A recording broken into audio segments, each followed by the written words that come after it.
Hi and welcome to our mains answer writing program date 13. Today's topic will be focused on the issue of hunger across the country. There has been a recently released index named Global Hunger Index जिसमें India की rank जो है 107th है and based on that this question has been framed. So today's question will be this for answer writing, that is hunger is the biggest issue India face after poverty in ensuring well-being of all. Discuss the issue in light of prevalence of hunger in India, its causes and suggestions to address it. So basically this question has asked us three things to answer. The first remains is the prevalence of hunger in India. How much is the hunger prevalent in India? How much proportion of the people is basically suffering from the directly from hunger or issues related to hunger. Then we will have to identify the causes of the hunger prevalent in the country, and then we will have to give some suggestions to address them. So these three parts will be addressed in our answer. Our answer again will be divided into three parts, that is intro, body, conclusion. In the intro part, we can either start with the with defining about the entrance index or the features of the index on which India has been rated below in the recently released report, or we can either start with the current affair or describing the rank India has attained and the downfall of India's rank in the recent year in this index. Then we will move on to the body part. The body part will comprise of the causes and the suggestions to improve the condition to address the issue of hunger, and then we will move on to the conclusion, that is what is the way forward, how can we improve the situation on end, and we will end the answer. So let's begin with our answer. Let's start with the intro. In the intro, I have personally started with mentioning the current affair relevant to this issue. So the Global Hunger Index 2022 इसने India को 107th position पर rank किया है out of 121 countries, जिसमें India का score 29.1 है, which puts India in the category of serious countries. So basically this score, the more this score is towards 0, the less the condition is worse. So we need to reach towards 0. Over the past few years हमारा जो score है वो improve हुआ है, but still हमारी जो condition है अगर वर्ल्ड वाइड कंट्रीज़ के कंपेरिजन में देखी जाए, so it is not very good. हमारे यहाँ बहुत हाई प्रिवलेंस है अभी भी हंगर रिलेटेड इश्यूज़ की. सो उस कंटेक्स्ट में हमारी जो रैंक है वो 121 कंट्रीज़ में से 107th जो है दैट हैज़ बी रैंक्ड. और ये जो रैंक है over the past few years it has fallen itself. GHI 2021 जो था उसमें जो इंडिया की रैंक थी that was 101 out of 116 countries, और 2020 में ये रैंक जो थी दैट वाज 94. सो 94 से 101 एंड 101 से 107 पोजीशन हमारी रैंक जो है हमारी हो गई है. एक और important fact which can be mentioned in the intro part is कि in the south Asian region countries India is the worst performer except Afghanistan, जहाँ पे कंडीशन हंगर की इसलिए इतनी ज़्यादा इंडिया से भी ज़्यादा because that country is being torn by war. लंबे टाइम से एक वॉर चल रहा है वहाँ पे, जिसके कारण सिर्फ अफगानिस्तान है जो इंडिया से नीचे है in the south Asian reason. और अफगानिस्तान भी बहुत ज़्यादा नीचे नहीं है, उसकी रैंक है 109 और हमारी है 107. So that is just a difference of 2 rank with India. So GHI के बारे में देख लेते हैं. This was our intro related to our current affair. GHI की बात करें तो ग्लोबल हंगर इंडेक्स हंगर को मेजर करने के लिए 4 इंडिकेटर्स का यूज़ करता है. इसमें फर्स्ट है अंडर नरिशमेंट, सेकेंड है चाइल्ड स्टंटिंग, थर्ड है child wasting and fourth is child mortality. Under nourishment मतलब द शेयर ऑफ पॉपुलेशन जिनका calorie intake, daily calorie intake जो है, जितनी कैलोरीज की रिक्वायरमेंट होती है उनको अपना डेली वर्क परफॉर्म करने के लिए और अपनी हेल्थ को मेंटेन करने के लिए, that is insufficient. This is known as undernourishment. Then comes child stunting. Child stunting means the share of the proportion of the population of children under the age of 5 in country जिनका उनकी as के according उनकी height बहुत कम है. उनकी जिस as में जो हाइट होनी चाहिए वो हाइट उनकी नहीं है. This is known as child stunting. The third indicator is child wasting. Child wasting is the proportion of under 5 population जिनका उनकी हाइट के लिए वेट कम है, मतलब उनकी जितनी हाइट है उस हाइट के अकॉर्डिंग उनका जो वेट होना चाहिए उससे उनका वेट कम है, that is known as child wasting. And lastly is the child mortality, मतलब how many percentage of children under the age of 5 die before the birthday, before their 5th birthday, that is known as child mortality. So there are 3 indicators which are related to children, and there is one indicator related to population, general population, that is whole population, that is undernourishment. This fact is important. क्यों important है उसको हम अभी आगे देखेंगे. You just need to remember right now कि there are 3 out of 4 indicators are related to child, and one indicator indicates the issue related to the undernourishment in general population, overall population. India की अगर हम बात करें इन 4 indicators में, तो there are 2 indicators, this first one and this third one, जिसमें हमारी जो कंडीशन है over the past few years और ज़्यादा ख़राब हुई है, एंड देर आर 2 इंडिकेटर्स जिसमें हमारी कंडीशन जो है इम्प्रूव हुई है. सो हम वो 2 इंडिकेटर देख लेते हैं जिनमें हमारा डिक्लाइन हुआ है. सबसे पहले तो जो चाइल्ड वेस्टिंग रेट है, this indicator is the worst indicator for India across the world. India में 19.3% of the share of children under the age of 5 are suffering from wasting, मतलब उनकी हाइट के अकॉर्डिंग उनका जो वेट होना चाहिए वो वेट नहीं है. ये proportion over the past few years और ज़्यादा बड़ा है. 2014 में इट वाज 15.1%, 2000 में it was 17%, and this is highest, that is 19% proportion is the highest for any country in the world. World में इतना ज़्यादा proportion of child wasting किसी भी country में नहीं है. The second relates to undernourishment. India में undernourishment जनरल population का जो कैलोरी intake है, that is insufficient for 16% of population in the year of assessment period 2019 to 21. This was undernourished population जो 2018 to 20 का last assessment था. It was 14% in that, मतलब it has increased by 2%. That indicates कि Covid का भी कहीं ना कहीं पेंडेमिक हुआ है, पेंडेमिक का इम्पैक्ट पड़ा है, जिसके कारण अंडरनरिश्ड पीपल का जो न्यूट्रिशन है, अंडरनरिश्ड पीपल है, उनका प्रपोर्शन जो है वो इंक्रीज़ हुआ है. बट देर आर 2 इंडिकेटर्स जिसमें इंडिया है shown improvement. First is child stunting, जहाँ पे proportion of stunting and the proportion of children जिनमें stunting है वो डिक्लाइन हुई है 38% से 35% between 2014 and 2022, and that there is decline in child mortality जो सेम कंपेरेटिव पीरियड में 2014 से 22 के बीच में 4.6% से 3.3% हो गया. सो that is a good improvement. ये 2 एस्पेक्ट है जहाँ पे हमारा इम्प्रूवमेंट हुआ है, 2 एस्पेक्ट है जहाँ पे हमारा फॉल हुआ है in the terms of performance. Now what are the causes behind this hunger, behind this high proportion of hunger level? The first is caloric deficiency.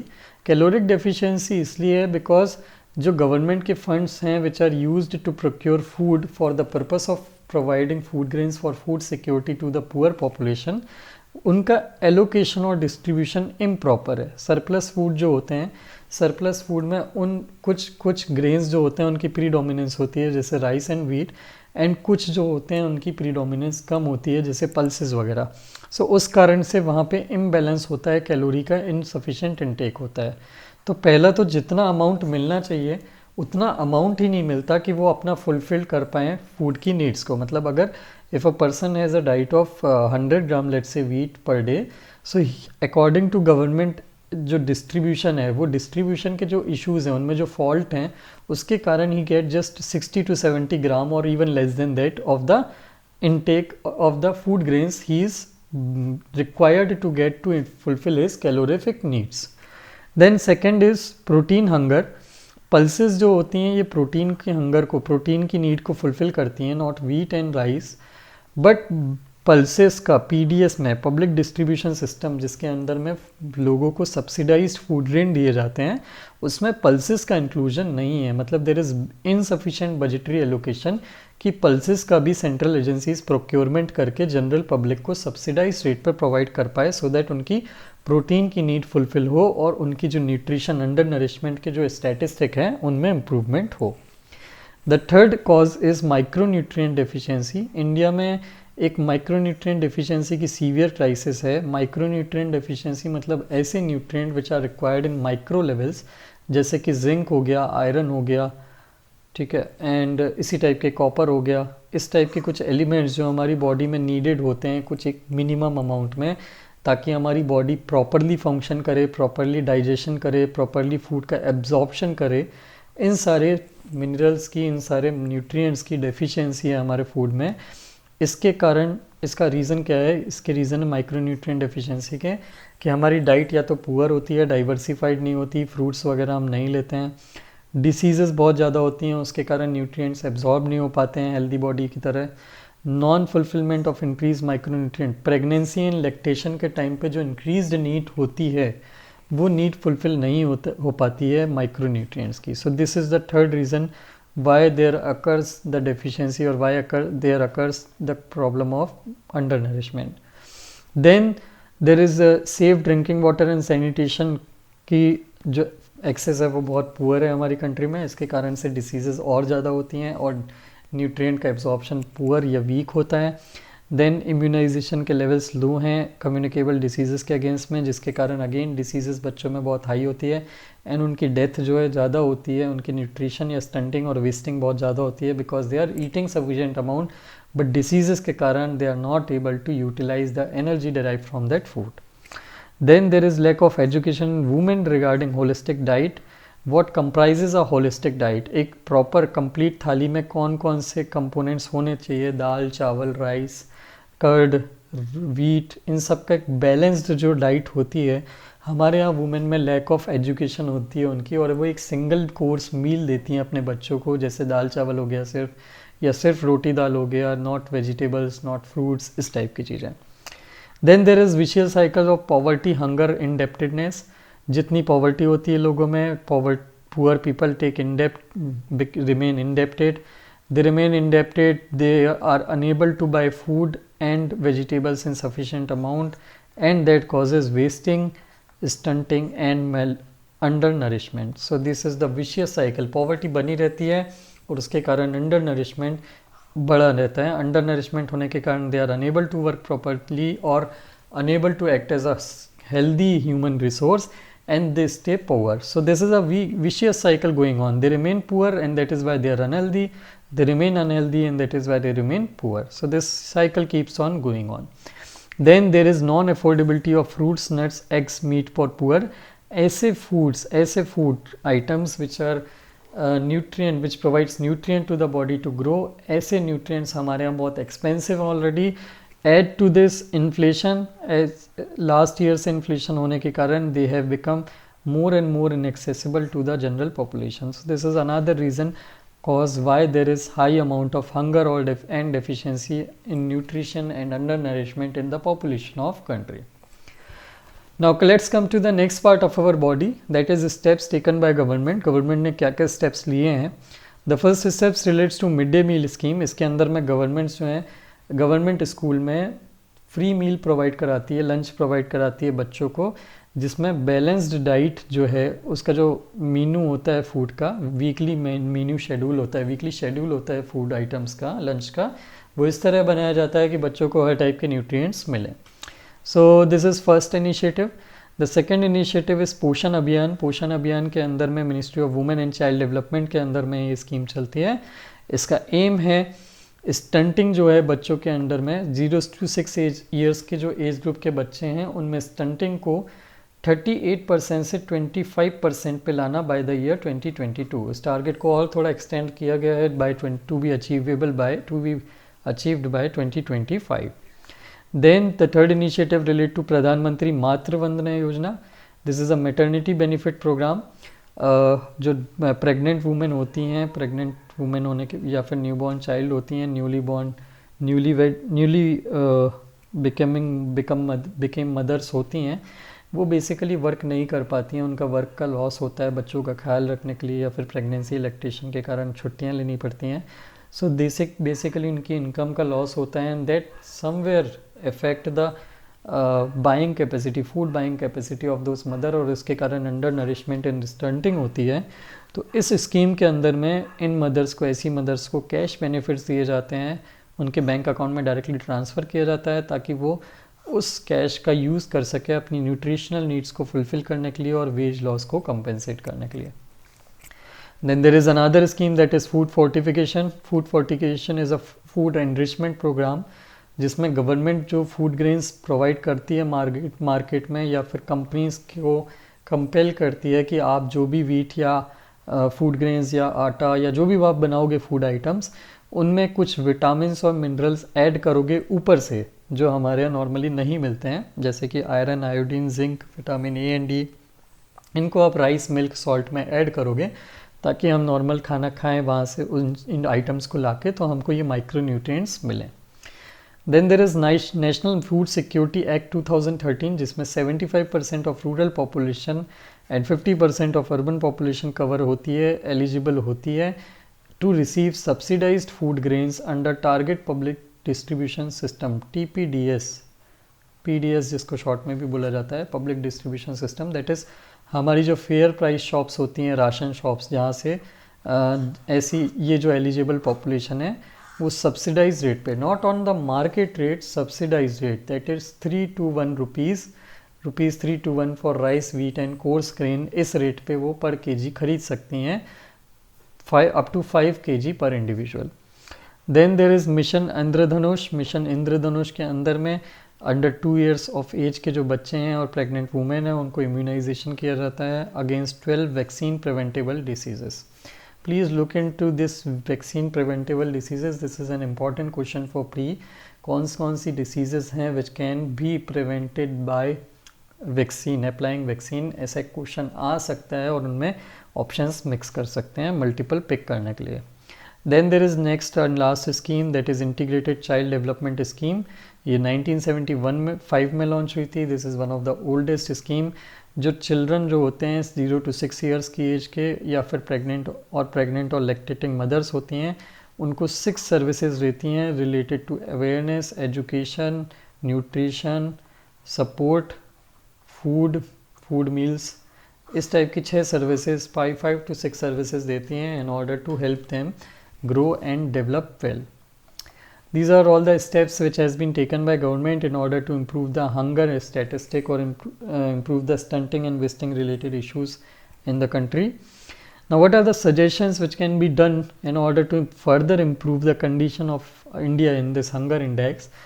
First issue is related to underutilization of resources. Government of India हर साल budget में काफ़ी सारे resources allocate करती है pregnant women, children under the age of 6 years and lactating women, but उनका allocation timely नहीं होता है, या फिर उनकी जो इम्प्लीमेंटेशन होता है स्कीम्स का, टाइमली फंड का जो डिस्पर्सल होता है वो नहीं होता है। उसके कारण रिसोर्सेज जो हर साल सेंक्शन हुए हैं उनका अंडर यूटिलाइजेशन होता है, एंड इसलिए इन स्कीम्स का इम्प्लीमेंटेशन एंड इनके लिए जो भी रिसोर्सेज ईयर मार्क किए गए हैं उनका क्विकली एलोकेशन करना is the most important thing which should be done.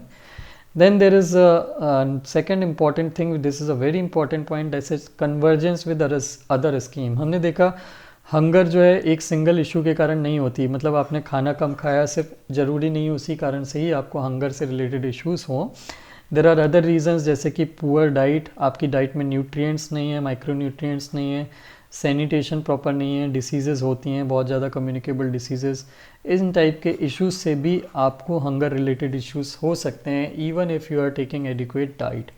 सो ये इनसे रिलेटेड इन इश्यूज़ से रिलेटेड जो अलग स्कीम्स हैं, हेल्थ केयर से रिलेटेड अदर स्कीम्स हैं, सैनिटेशन इम्प्रूव करने से रिलेटेड जो अदर स्कीम है, इनके साथ हमको हमारी जो फूड या हंगर रिलेटेड स्पेसिफिक स्कीम्स हैं उनको कन्वर्ज करना चाहिए, सो दैट खाना मिलने के साथ साथ खाने के लॉस के, जो खाने के न्यूट्रिएंट्स का लॉस है उसको भी प्रिवेंट किया जा सके. So for example, Swachh Bharat Abhiyan is used for sanitation. Jal Jeevan Mission is used to provide pure and healthy water, good quality water. So this in schemes के साथ convergence करके can be the hunger index issues can be addressed.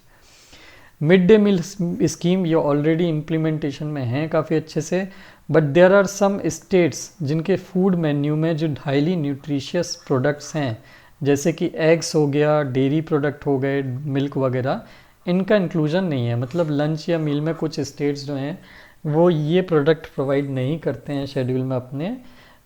This causes basically deficiency of nutrients, high value nutrients which can be provided by this products. And इसलिए central government जिन states की capability नहीं है कि वो ये expensive product but nutritious product अपने बच्चों को प्रोवाइड करा सकें मिड डे मील्स में, वहाँ पे सेंट्रल गवर्नमेंट उनको एडिक्वेट न्यूट्रिशन प्रोवाइड कराने के लिए सपोर्ट करे। और so these are the most basic and most important suggestion on how we can address the issue of hunger in the country. Now what could be the conclusion? So our conclusion will be based on the issues as usual, but there are some additional things also. National health family survey, ये बहुत important survey है, NFHS 5 national family health survey 2020। ये अभी recently इसका fifth survey, fifth report release हुई थी। सो NFHS जो है ये बोलती है कि approximately 19 crore people in the country जो हैं ये बेसिकली हर रात में एम्प्टी स्टमक्स होते हैं, मतलब they do not get dinner for their meal. So एक सिंगल मील पे जिंदा दिन काटते हैं वो अपना approximately 19 crore people in the country, and this is a cause of concern. Government of India ने ये मैं आपको इसलिए बता रहा हूँ क्योंकि मैंने आपको अभी ऊपर बताया था 4 इंडिकेटर्स यूज़ करते हैं, उनमें से एक इंडिकेटर जनरल पॉपुलेशन का है, दैट इज़ अंडर नरिशमेंट, और बाकी के 3 जो हैं वो चिल्ड्रन रिलेटेड हैं, that is child stunting, child mortality and child wasting. Government of India का कहना है कि ये जो रिपोर्ट है इसमें जो इंडिया की लो रैंकिंग है that is a conspiracy against India, क्योंकि ये जो ऑर्गेनाइजेशन है जो ये जो इंडेक्स निकालती है ये वेस्ट मोटिवेटेड है, ये वेस्टर्न कंट्री से बिलोंग करते हैं, and they want to show India in poor light. So even if we do not believe, इनके अकॉर्डिंग ये जो इंडिकेटर है ये गवर्नमेंट ऑफ इंडिया के जो एफर्ट्स हैं कोविड के टाइम पे जो उन्होंने मासिव फूड सिक्योरिटी कैंपेन चलाया था फ्री फूड प्रोवाइड कराने का, उसको अंडरमाइन करता है, उसको ये हाइड करता है। ये रिपोर्ट जो है ये छुपाने की कोशिश करता है कि कैसे गवर्नमेंट ऑफ इंडिया ने पेंडेमिक में लोगों को फ्री खाना पहुंचा के उनका जो हंगर है उस इशू को एड्रेस किया था, एंड इसलिए उनका कहना है कि ये जो इंडेक्स है ये गलत तरीके से, गलत मेथोडोलॉजी से बनाया है, क्योंकि गवर्नमेंट ऑफ इंडिया का कहना है कि it is based on a very small scale sample, that is 3000 people के ओपिनियन पे, and second it is primarily based on child based indicator. General population की हंगर को नहीं बताता ये एडिक्वेटली, एक्यूरेटली। सो ये गवर्नमेंट ऑफ इंडिया का कहना है, but even if we believe this point of government of India, we can still see from national health survey report NFHS report 2020 कि हमारे यहाँ आज भी 15 to 20 करोड़ पीपल जो हैं वो एक मील पे पर डे, 1 मील पर डे पे जिंदा रहते हैं। So this is a cause of concern for us. कहीं ना कहीं अंडर नरिशमेंट हमारी कंट्री में इवन इफ इतना हाई नहीं है गवर्नमेंट ऑफ इंडिया की क्लेम के according, but it is still so large that it basically जो है दूसरी कंट्रीज़ उसके सामने कुछ नहीं लगती। एब्सोल्यूट नंबर में हमारे यहाँ जितने लोग भूखे पेट सोते हैं उतनी दूसरी किसी कंट्री में नहीं सोते हैं। This point is very hard to deny, this point is very hard to resist, and that is why हमको अगर ये चीज़ करना है, मतलब इस चीज़ को एड्रेस करना है, तो हमको इसको एक कंस्ट्रक्टिव या पॉजिटिव लाइट में लेना होगा अपने आप को इम्प्रूव करने के लिए, rather than keep on denying कि ये रिपोर्ट या इंडेक्सेस गलत हैं। वर्ल्ड फूड प्रोग्राम और वर्ल्ड बैंक के अकॉर्डिंग मेल न्यूट्रिशन ना सिर्फ physical health but also cognitive ability, work days और हेल्थ, इनको भी इम्पैक्ट करता है। मेंटल हेल्थ, साइकोलॉजिकल हेल्थ, इन सब को भी, सोशल हेल्थ, इन सब को भी इफ़ेक्ट करता है। And it is also addressing the issue of hunger is not just a national issue, it is also a part of sustainable development goal SDG goal 2 of achieving zero hunger by 2030, and that is why it is very important that we work on this goal collaboratively. Even if this report is faulty, we should strive to figure out ki how many in real are suffering from hunger and address that issue rather than focusing on keep on finding fault in the report. So this is our conclusion, and that is how we conclude our answer. I hope this issue is very clear to you. This is a very important issue. This is not just important as a direct question, but even whenever you write an essay, general essay regarding the issues, in mentioning the issues of India, then you can cite this report showing the condition of India in terms of hunger. You can also use दिन इन GS2 के जो जितने भी answers हैं जहाँ पे poverty या फिर इंक्लूसिव ग्रोथ की बात होती है, वहाँ पे भी आप इस रिपोर्ट का यूज़ कर सकते हैं to show the actual condition of India in terms of hunger. So I hope this issue is clear to you. Thank you very much for watching.